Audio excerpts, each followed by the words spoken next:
Today, let's talk about employees who are thinking of resigning or have been terminated or separated from their jobs. I'm going to do a magic trick right now. Attorney Ramon, Okay. try to guess what is the most burning question in their heads. Are you ready? I'm ready. I bet they are thinking, will I receive separation pay?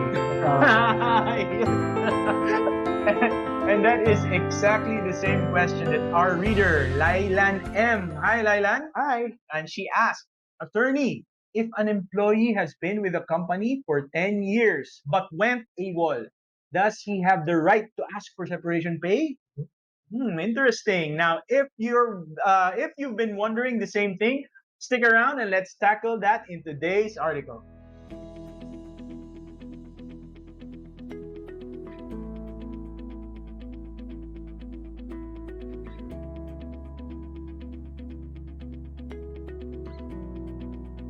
This episode is brought to you by the Complete Employee Discipline System, a book that teaches owners, managers, and supervisors how to handle any offense easily and systematically.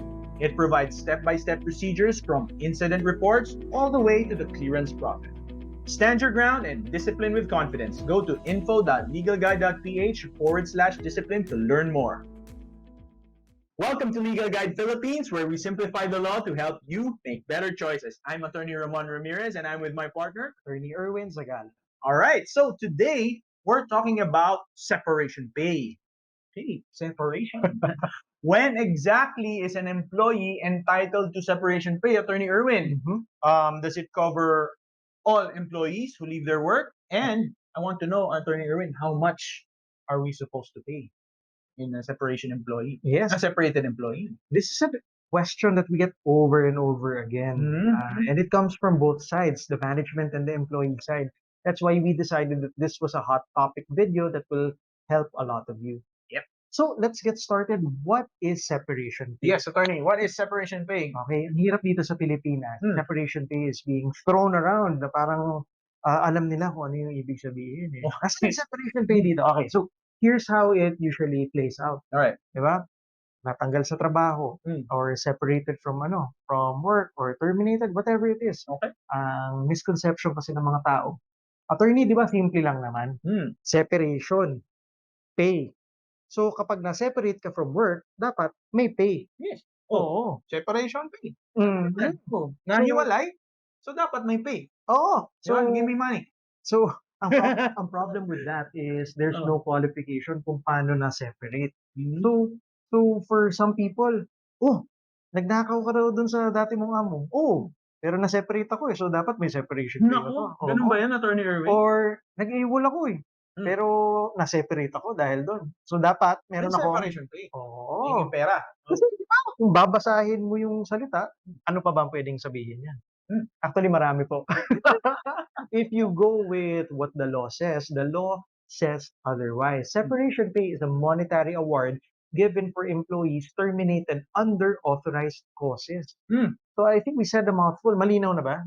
Parang yes sa akin, but I think kailangan pa nating linawin, Attorney Erwin. So para mas luminaw pa for everyone, I think we should start off with talking about the different kinds of ways na pwedeng ma-separate ka from your work. Okay? Sure. Isa-isahin natin. Yes, Attorney. First is just causes. Just causes. Ano yun? So, just causes means ito yung mga violations ng employee which leads them to being terminated from work. Okay. Bakit tinawag na just? Kasi makatarungan na rason. So what are the examples of these just causes, Attorney Erwin? Marami yan. Serious misconduct, willful disobedience, or it's a fancy way of saying professional pasaway. All right. Gross and habitual neglect, and so on and so forth. So for example, kunwari, theft, di ba? Nagnakaw from the office, that's serious misconduct. Then pwede ka matanggal based on just causes. Attorney, what is your legal basis for the just causes? Matindi basis natin dyan. That's Article 296 of the Labor Code. You can check it out for yourselves. Okay, so that's the first one. Again, what's the first one? Just causes. Okay, dagdagan naman natin. Attorney Ramon, may ginawa na tayong video on this. Ano ang tawag sa mga taong voluntarily na gustong umalis ng trabaho nila? Alam ko Anong yan. mode? Alam ko yan. Resignation. Yes. I do that. Isa sa mga highest viewed videos natin, resignation. You guys might want to check it out. But Check it out. what is resignation? It's voluntarily choosing to leave work. Ikaw yung nagdesisyon, ay, ayoko na rito. Or may better opportunity somewhere else. So, ikaw yung umalis. Malinaw? Kusang umalis. Okay, so ano na yung dalawa? Just Just causes, causes and resignation. Okay, Right. dagdagan natin ang pangatlo, which is authorized causes. Ano naman yung authorized causes? This means situations wherein without any fault on the part of the employee, there were circumstances that led to their termination. Okay. So let me get this clear. The employee is separated from work or is terminated from work, but the employee who was separated didn't do any. Walang kasalanan. Yes, that's under Article 297 and 298 of the Labor Code. Would it be clearer for you kung magkwento ko? Yes, absolutely. Better. Sige. So, let's imagine kunwari may factory dito, no? May factory. Okay.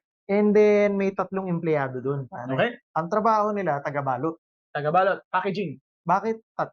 Okay. Kasi yung isa, taga-buka. Okay. Yung isa, taga-ihip. Tapos yung isa, taga-pasok.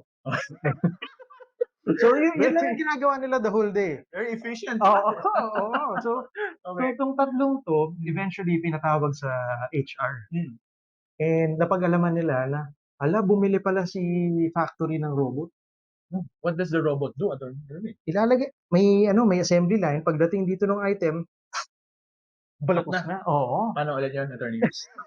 Ayoko na, parang masyado ka nag-enjoy sa demo ko eh. Anyway, so, ito ngayon na nangyari. Yung 3 workers na to before, they can pack around 20 units in 1 hour. Okay. Ito ngayong makinang to, can pack 2,000 units in 20 minutes. Ang layo, di ba? Ang layo. So, ang ginawa po ng amo is they terminated the 3 employees on the basis of the installation of labor-saving devices. That is one of the authorized causes under the Labor Code. So, as you can see from this example, tanong, may ginawa bang masama yung 3? No, they didn't. Hindi naman nagnakaw, hindi naman do any of the just causes. And they were doing things as efficiently as they can. Di ba? Buka, paano ulit? Okay, and then sara. Lalagay, and then sara. But they were terminated as a result of being replaced by labor-saving devices. Now, in that instance, it's an authorized cause. Ano ang ibig sabihin nun? Again, walang kasalanan ng empleyado, but because of the circumstances which are enumerated by law, the law allows or otherwise authorizes the employer to terminate the employment of certain employees. So, dun po galing yung term na authorized. Pinapahintulutan po or pinapayagan ng batas na i-terminate ng employer yung employment in these cases. Nice. Very cool. Ngayon, malinaw na. Mas malinaw na, attorney Erwin. Okay. Now that you understand those 3 general ways of leaving work, okay, I'm going to describe separation pay in a new way. Okay. That I guarantee you will never misunderstand it moving forward. And you will instinctively know when to apply it. Oh, sige. Are you ready? Yes, sir. So I want you to think of separation pay as pampalubag loob. What is pampalubag loob? It refers to small amounts or tokens you can give to ease the feelings or compensate for the trouble you caused. I especially like yung definition under tagaloglang.com. Oh, anong sinabi ng tagaloglang.com? Pampalubag loob is something used to soothe one's wounded pride or to soothe hurt feelings or a conciliatory gesture, amelioration, mitigation, gratuity, or consolation. In other words, pampalubag loob. Diba? Now, ito na, i-connect na natin. Yes. Separation pay is the legal equivalent of pampalubag loob. Stated otherwise, the law provides for separation pay to ease the shock of getting terminated if the employee didn't have anything to do with the termination. Wala siyang kinalaman, hindi niya decision to. So, bibigyan siya ng pampalubag loob. Okay. Is that making sense? That makes sense. Nagland Perfect na. sense. Testingin natin kung Alright. nagland. So, babanggitin ko kanina yung mga causes, naku, yung iba-ibang paraan na matanggal ka or mahiwalay ka sa trabaho. And Okay. sabihan mo ko kung dapat bang bigyan ng pampalubag loob. Okay, attorney. Okay, Go. just cause, nagnakaw. No way. Are you sure? Yeah, kawawa naman, hindi mo bibigyan pampalubag loob? No way. Siya yung may kasalanan. He was at fault. Why he had to be terminated, he or she. Ah. So why will I give separation pay? Tama ba, attorney? Yes. Nag-AWOL, So he had to be terminated. just causes. Just cause. Ano tingin mo, dapat meron, wala? Wala. Wala, None. okey. Nag-resign. Nag-resign. So out of my own volition, or Ikaw ang nag-decide? I decided to leave my employment. No separation pay. Kasi sa'yo nanggaling yung decision. Yes. May kinalaman ka Yes. dun sa, pagka-separate. Yes. Okay, that makes sense. What about nagsara yung kumpanya, which is one of the authorized causes? Well, I think dapat bigyan ako ng pampalubag loob. Oo, kasi nagsara, eh. Yes. So give me some separation pay. Nagkaroon ka ng sakit na incurable within 6 months and So I had to stop working. yes. I think I should be given some sort of pampalubag loob because it's not my fault. Mhm. And of course, our favorite example, pinalitan ka ng robot. Damn robot. Yes, and if pinalitan yung functions ko ng isang robot, then I need some pampalubag loob as well. Mhm. So, guys, I hope na-install na namin sa systems ninyo, instinct na sa inyo. You now have a feeling for when separation pay applies. It's for cases wherein walang kinalaman yung empleyado in how the termination or the separation happened. So, attorney, that's now very clear, no? Maybe you can tell us what are these usual authorized causes? Just some examples. Sure, we can again go back to the labor code for the enumeration, pero what I can relay is retrenchment to prevent losses. Retrenchment means nagbabawas ka ng tao, reduction of personnel, pwede rin closure or cessation of operations, not due to serious losses or due to financial reverses. Okay. Magkaiba kasi yun, eh. May closure dahil gusto ko lang magsara, or meron din namang closure dahil nalugi ka. Both Right. of which are authorized causes. Okay. Next is employee suffering from a disease not curable within 6 months. Mhm. And continued employment is prejudicial to his or her health and the health of his or her co-employees. Okay. Okay. Of course, our favorite, installation of labor-saving devices. Or robot. Yes. Robot. And Okay. redundancy. Ay, sorry, doble pala na-hire namin na lawyer or secretary, tanggal ang isa. Pwede yun. Is Sumobra that an authorized cause? It's redundancy. Okay? Check the law, Yes. Ito naman, we're just throwing examples. Aside from those enumerated in the labor code, actually meron ding mga binibigay under jurisprudence. Okay. Sabi sa Jurisprudence is Case. court cases, no? Mhm. Supreme Court cases. Na Okay. decided. Oo. Okay. Tapos, sinabi sa jurisprudence, in cases wherein there's impossible reinstatement of the employee, kunwari pinapabalik ng court, pero ewan ko, sarado na yung kumpanya or wala na yung division na yun, separation pay. Okay. Pwede rin naman strained relations, talagang nagkapikunan na tingin ng court, hindi na productive kung ibabalik pa yung empleyado. Mhm. Kasi reinstatement actually dapat yung decision, pero parang tagilid, eh. So, separation pay na lang. Okay. Now, aside from those, there are also other DOLE issuances. You might want to check them out kung pasok. In those instances, kailangan daw kasi magbigay ng separation pay. This is not an exhaustive list. We're just trying to help you guys understand. Great. Now, I have a question. So shouldn't in a way, shouldn't violators still get some sort of separation pay? You think? Bakit? Anong possible logic? Kasi, kunwari, whether it was just an authorized cause for termination, the Kasi fact si authorized is, cause malinaw. yeah, Oo. so authorized cause, nagnakaw or Mhm. gumawa ng masamang bagay. The fact is, the employee will lose their job. Kawawa Right? naman. Kawawa naman. So, shouldn't they still get some sort of separation pay? Or shouldn't they still get some sort of separation pay? Let's tackle that. First, instinct ko is to go to the law. And the answer is no. Kasi if the law intended for people under just causes to be given separation pay as well, sana sinabi na ng batas. So the law is saying they are not entitled kasi it wasn't there. Okay? Next, for me kasi giving violators pampalubag loob doesn't make sense. It's not logical. Why? Ganito, kung sakaling i-reward, for me kasi it seems to be a reward, a separation pay. What you're actually doing is encouraging your employees to commit violations. Anyway, may makukuha kang separation pay. O nakawan mo na lang yung kumpanya. O kaya bastusin mo na lang si boss. May makukuha kang separation pay. So it's counterproductive. I don't think it's a good idea if ever. Hindi, pero attorney, konsiderasyon man lang.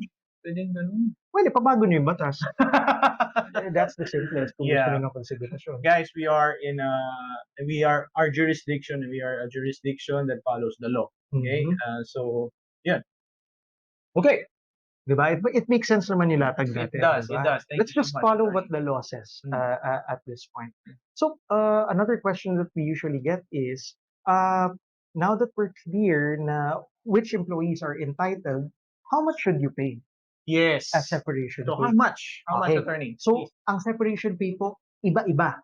Baka magulat kayo na, hala, hindi pala pare-pareho yan. Iba-iba po. There are two. How many? Two general rates for separation pay. Okay. And you can see this under Article 297 and 298. Okay, so let's do a quick summary, ha? Alright. 1/2 month per year of service when ang authorized cause is retrenchment to prevent losses, Okay. closure or cessation of operations, or employee suffering from a disease. Alright. 1/2 month tayo doon. 1/2 month per year of service. Okay. Yes. Okay. Yung second category naman is 1 month worth of pay for every year of service kung sakaling ang ground for authorized termination is installation of labor-saving device. Robot. Alright. Next is redundancy. Mhm. And next is impossible reinstatement of the employee. Okay. So, ingat lang kayo ha. Kasi baka akala nyo it's just one rate. Dalawa po yan. Depende sa situation. And you can always go to the labor code for that. So, in case you need 1/2 a review. 1/2 month or 1 month per Yes. year of service. Now, you said for every year of service, Attorney Irwin. Mhm. What if the employee was may butal? Like, they're separated, let's say, 5 years and 3 months. May bitin, ano? Yes. Brutal talaga. 5 years and 7 months. Ganyan. Ang ginawa ng batas, Okay. hinati na lang sa gitna. Kapag Alright. tumawid ng 6 months yan, consider it 1 year na lang. Oy, wow! Kapag hindi umabot ng 6 months, hindi kasama sa bilang. Ayun lang. Oo. Alright. I think it's fair. Okay. Diba? Kasi you won't be able to please everyone naman. Diba? Pero I think it's a fair. So, ako, magaling ako sa math. So, it's not gonna be like 1/2 month times 5 point something years. Wag na sabi ng batas, wag na natin pa-komplikaduhin. Okay. Alright. Sounds good. Okay. But, attorney, what if Mm. you already clarified no, na okay, only for authorized causes. And yung mga binanggit, Right. diba? Oo. Now, what if siguro hindi ako masyadong or I don't know the law and gusto ko pa rin magbigay kahit na ninakawan na ako, they stole from me, but I still want to give some sort of separation pay. Sobrang bait. Yes. Oo. Maybe takot ako sa dole. Para wala na lang gulo. Para wala na ng gulo. I'll just give a separation pay even if they were terminated for just cause. Or damay na rin natin yung resignation. Or Diba? naman, Kahit hindi naman entitled si resignation, kunwari gusto mo pa rin magbigay. Right. Okay, I want to raise 2 points here. Okay. Walang problema magbigay kasi that's part of management prerogative. There's nothing preventing you from doing that. Pero may pakiusap lang ako. Okay. Kung magbibigay po kayo, you use the proper term. Kaya po kasi tayo nagkakagulo, yung bigay na ganito, hindi naman siya pasok under separation pay. Alright. Correct? Diba? Nakita niyo naman yung definition ng separation pay. Pero tinatawag din ng separation pay. Kaya nagkakagulo yung mga tao na, oy, nasaan yung separation pay ko? Kung makademand pa, di ba? Akala mo. Kasi nga, ang intindi nila, basta na-separate ka, may pay ka. Diba? So if you're gonna go above and beyond and give something that is not required pero discretionary, call it something else. My suggestion, financial assistance. Financial assistance. Suggestion lang naman. If you want to call it any other term, that's fine. Can I term it pampalubag loob? Lalabas sa payroll, no? Payroll. Pampalubag, Pampalubag loob. Oh, yeah. But not separation pay. Not separation pay. Okay. Because you will be confusing it with the actual term, which has legal effects. Mhm. Diba? by calling it another name, you're basically stressing the point that it's voluntary, it's not required, and it's not demandable. Diba? At least malinaw. And then when you give this amount, I would suggest sabihin din niya sa empleyado. Bigyan niyo orientation. Oh, Mr. Employee, this is not separation pay. This is financial assistance and it's being given voluntarily. I hope it helps you out. Nice. I like that last part. No? I hope it helps you out. Para walang ano. Okay, Attorney Erwin. So, thank you so much for clarifying this very awesome issue. So, what did we talk about today? We talked about what is separation pay. So, we talked about basically it's a pampalubag loob. Tama ba, Attorney Erwin? Yes. And you give That's one way of thinking about it. Yeah. But you won't find that in the labor code. don't find that there. So yun, and we also talked about violators, whether or not they should get separation pay. Diba? And Our answer is no. no, when the law doesn't say that we should, no, but you can if you want to. Diba? As Attorney Erwin said kanina. Another thing we talked about was how much should we pay. So Attorney Erwin said it's 1/2 month or 1 month depending on the authorized cost. Beware of the two rates. Hanapin nyo where you guys will fall. Per year of service. Per year of service. And then meron tayong 6 months no? to check kung butal or whole year na yon. Okay, and lastly, Attorney Erwin talked about is what if we want to give extra, even if it's not required by law? Can we do that? The answer is yes. But please, let's call it something else. Let's not call it separation pay. If it's not separation pay. If it's not separation pay, let's not confuse the world. Okay? And let's use the proper terms. Tama ba, Attorney Erwin? Tama. All right. For most of you, this video was more than enough. And if it makes your life easier, then you're welcome. But there are those of you who will watch this video and end up asking more questions, such as, Attorney, how do you hold guilty employees accountable?